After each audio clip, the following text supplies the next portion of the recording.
Hi everyone, welcome back. I hope you have a lovely day. And it was really hot today, 33 degrees Celsius.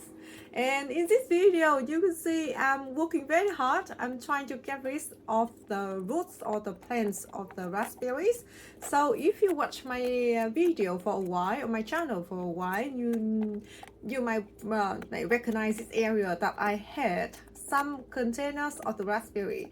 So in here I already chopped out the canes, and then in here I try to sort out the roots so I can get rid of them, because you know that I turned the container upside down, and then I left them like that for a few days, and now I try to chop them into the small pieces so I can easier to get rid of them. I don't want any more raspberry in my garden, because I have been digging a lot of roots and shoots and things popping up in this area. So I thought that that's enough for me. So we did enjoy, or my daughter have enjoyed a lot of the raspberry, but I feel too much work for me, and I don't like digging the little baby raspberry popping up here and there. And it's been doing that I think from late winter until now.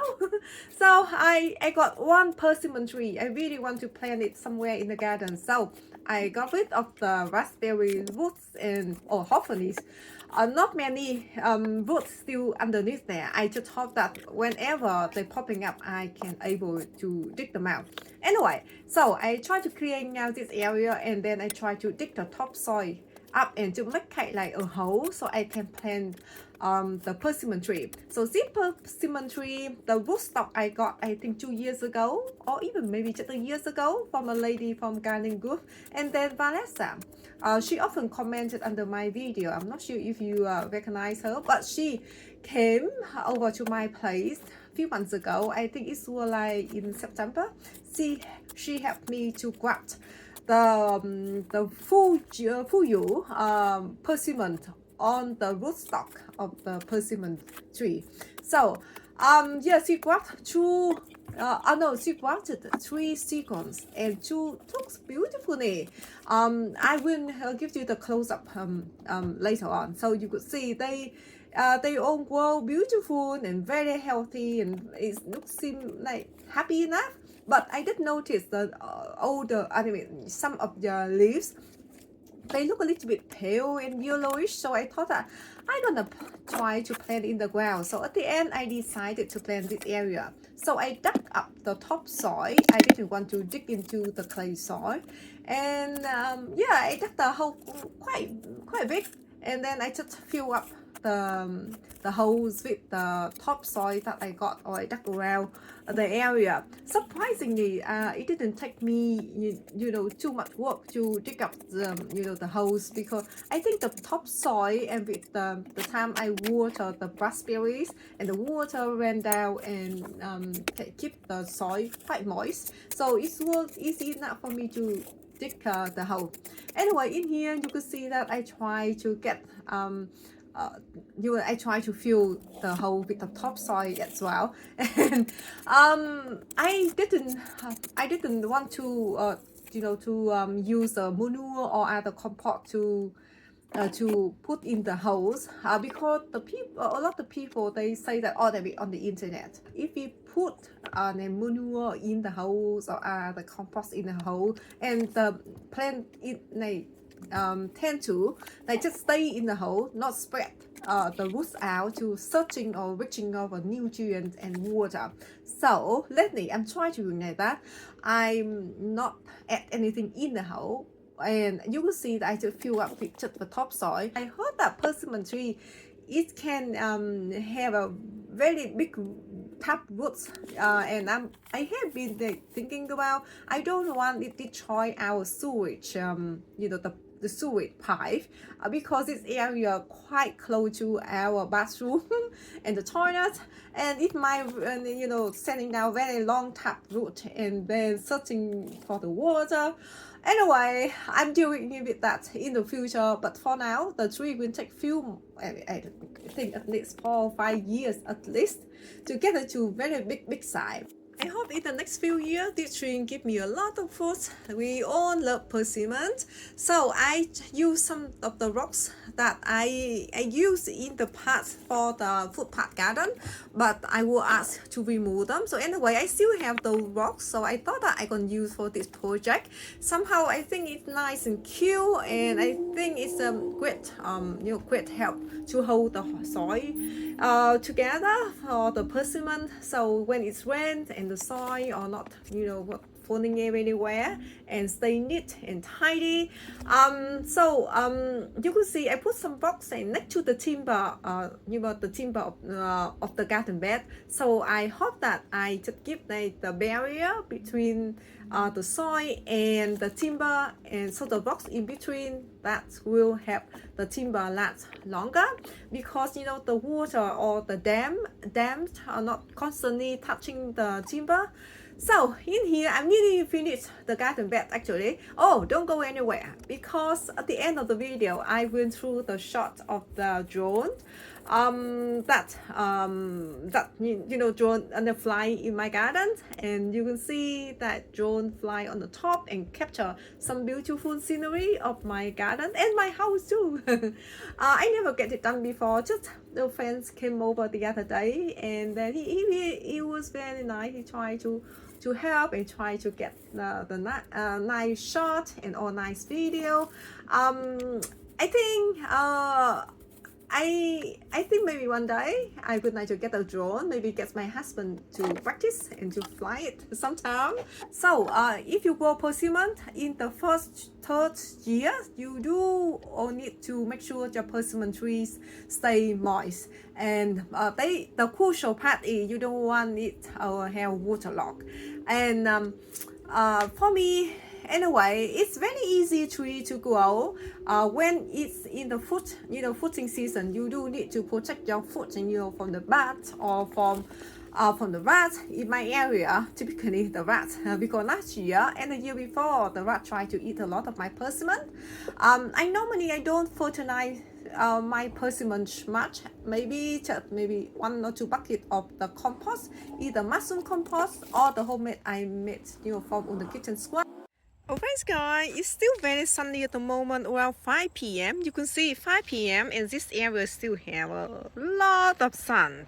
So this area, it does have a shade until maybe 12 or 1 p.m. during the day in the summer, in the autumn as well, and in the spring too. But it have a lot of shade in the winter.